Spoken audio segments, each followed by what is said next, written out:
Hello दोस्तों, जय माता दी, जय श्री हरि। आज मैं कहने जा रही हूँ देवउठनी एकादशी व्रत कथा। धार्मिक मान्यता है कि कार्तिक माह के शुक्ल पक्ष की एकादशी से भगवान विष्णु 4 महीने की योग निद्रा से जागते हैं। इसलिए इस दिन देवउठनी एकादशी का पर्व मनाया जाता है।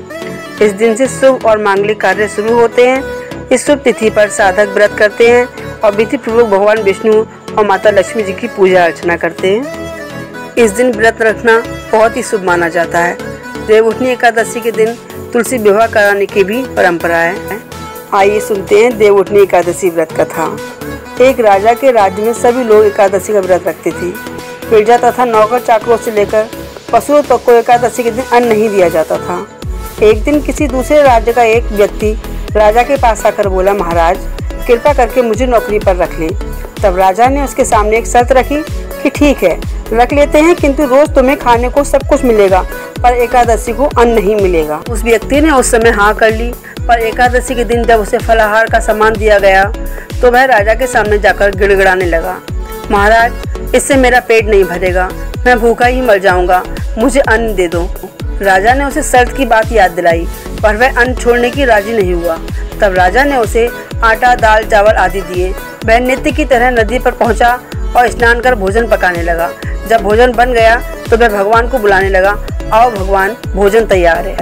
उसके बुलाने पर पीताम्बर धारण किए भगवान चतुर्भुज रूप में आ पहुँचे तथा प्रेम से उसके साथ भोजन करने लगे।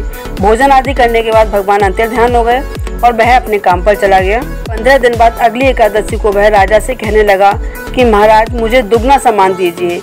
उस दिन तो मैं भूखा ही रह गया। राजा ने कारण पूछा तो उसने बताया कि हमारे साथ भगवान भी खाते हैं, इसलिए हम दोनों के लिए ये सामान पूरा नहीं होता। ये सुनकर राजा को बड़ा आश्चर्य हुआ। वह बोला, मैं नहीं मान सकता कि भगवान तुम्हारे साथ खाते हैं। मैं तो इतना व्रत रखता हूँ, पूजा करता हूँ, पर भगवान ने मुझे कभी दर्शन नहीं दिए। राजा की बात सुनकर वह बोला, महाराज यदि विश्वास ना हो तो साथ चलकर देख ले। राजा एक पेड़ के पीछे छिपकर बैठ गया। उस व्यक्ति ने भोजन बनाया तथा भगवान को शाम तक पुकारता रहा, परंतु भगवान न आए। अंत में उसने कहा, हे भगवान, यदि आप नहीं आए तो मैं नदी में कूदकर प्राण त्याग दूंगा। लेकिन भगवान नहीं आए। तब वह प्राण त्यागने के उद्देश्य से नदी की तरफ बढ़ा।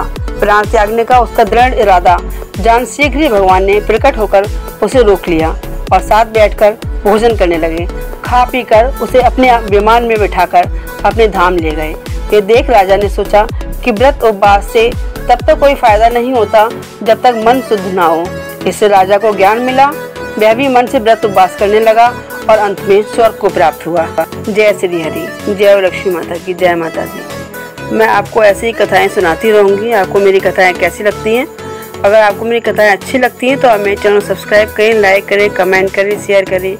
जय श्री हरि, जय लक्ष्मी नारायण की, जय लक्ष्मी माता की, जय माता दी।